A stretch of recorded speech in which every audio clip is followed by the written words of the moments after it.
വക്കീലെ, ഒരു കാര്യം ഞാൻ പറഞ്ഞേക്കാം. നിങ്ങളെ കാണാൻ വരുന്ന ആളുകളുണ്ടല്ലോ, വായ നിറച്ച് മുറുക്കി ഈ മിറ്റത്ത് തുപ്പടുത് നിർത്തിച്ചില്ലെങ്കിൽ എന്റെ സ്വഭാവം മാറും. എന്റെ സ്വഭാവം മാറി കഴിഞ്ഞു. വൈകുന്നേരം ഞാൻ വരുമ്പോഴേക്ക് ടാങ്കിൽ വെള്ളം നിറച്ചില്ലെങ്കിൽ എന്റെ സ്വഭാവം ഞാൻ കാണിക്കും. ചീത്തയായാൽ ഞാൻ മഹാ ചീത്തയാ.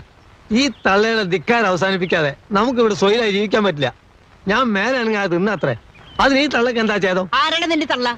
ഞാൻ വക്കീലായിട്ടാ സംസാരിക്കുന്നത്. വേലക്കാരന് സ്ഥാനത്ത് നിന്നാ മതി. അതിനാരാ ഇവിടെ വേലക്കാരൻ? ഞാൻ വക്കീലിന്റെ ബന്ധുവാ. അതേന്ന്, ഞങ്ങള് ബന്ധുക്കളായിട്ട് വരും. അതൊക്കെ പോട്ടെ. വൈകുന്നേരം ഞാൻ വരുമ്പോ മുകളിൽ ടാങ്കിൽ വെള്ളമില്ലെന്ന് പറഞ്ഞാൽ ഇവിടെ എന്തൊക്കെയാ സംഭവിക്കാന്ന് എനിക്ക് ഇപ്പൊ പറയാൻ പറ്റില്ല. എടോ കുഞ്ഞുകണ്ണ, ഇങ്ങ് വന്നേ. ഏത് വകയിലാ നീ എന്റെ ബന്ധുവാകുന്നത്?